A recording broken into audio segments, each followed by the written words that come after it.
Facts, realities,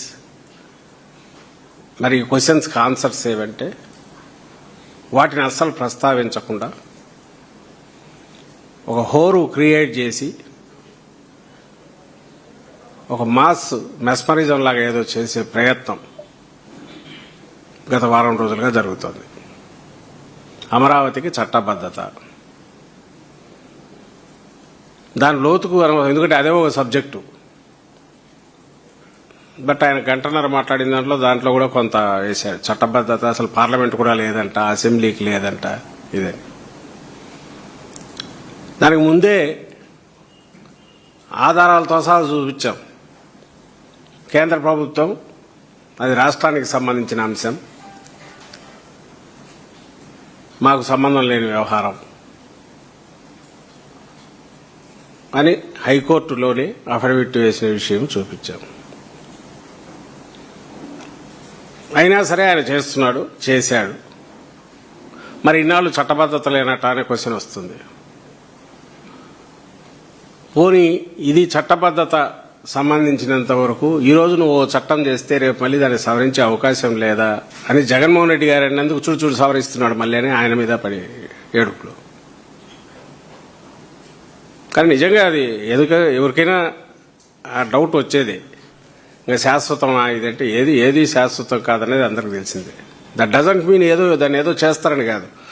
నువ్వు అనవసరమైన దాని మీద ఒక టాపిక్ రైజ్ చేసి 15, 16, 18 ఎప్పుడో ల్యాండ్ పూలింగ్ అప్పుడు లేదా తర్వాత 20 మన ఆయన అప్పట్లో మోడీ గారిని పిలిచి ఫౌండేషన్ వేసినప్పుడు మళ్ళీ మొన్నెప్పుడో రీస్టార్ట్ అని పూనకం వచ్చినట్టు ఇచ్చేసినప్పుడు మళ్ళీ నిన్న దీనికి మళ్ళీ అదే షో రిపిటీషన్.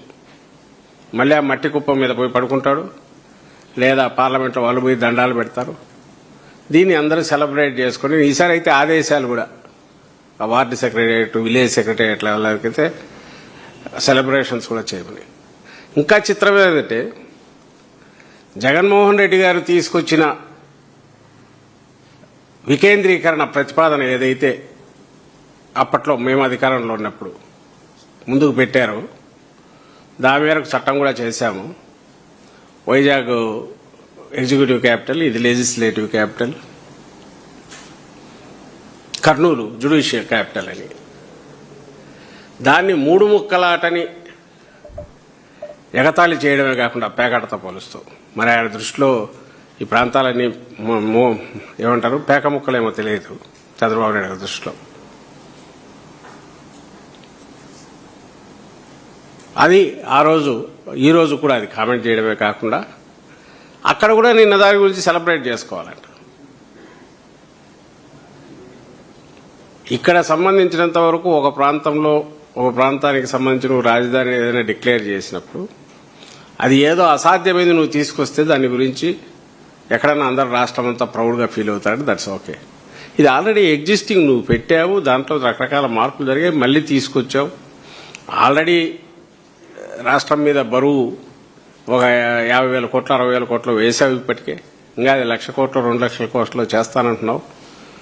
దీనికి ఒక కలరింగ్ ఇచ్చి దాని మీద నువ్వు సెలబ్రేట్ చేసుకోమని ఒక క్రూరంగా అందరికీ పిలుపు ఇవ్వడం. అటు అనంతపురం నుంచి శ్రీకాకుళం వాళ్ళు ఎందుకు చేసుకోవాలని అర్థం కాదు. పోనీ ఇక్కడ నువ్వు చేర్చని, నువ్వు అసలు పట్టించుకొని నగరాలు ఇటు గుంటూరు కానీ విజయవాడ కానీ అసలు పట్టించుకోవట్లే, వాటిని వాళ్ళు సెలబ్రేట్ చేసుకోవాలి. ఎగ్జిస్టింగ్ గా ఒకవేళ ఉందనుకున్న ఎగ్జిస్టింగ్ దాని మీద సెలబ్రేషన్ జరుగుతుంది. అయినా సరే కాలు ఇవ్వడం అనేది అంటే ఒక తెలియని ఏదో ఒక కండిషన్లో జనాన్ని తోసి ఒక అద్భుతం జరిగిపోయిందని ఇంప్రెషన్ క్రియేట్ చేసి ఏమీ లేకపోయినా సరే ఆ ప్రాసెస్లో తన పబ్బం గడుపుకోవాలనేది.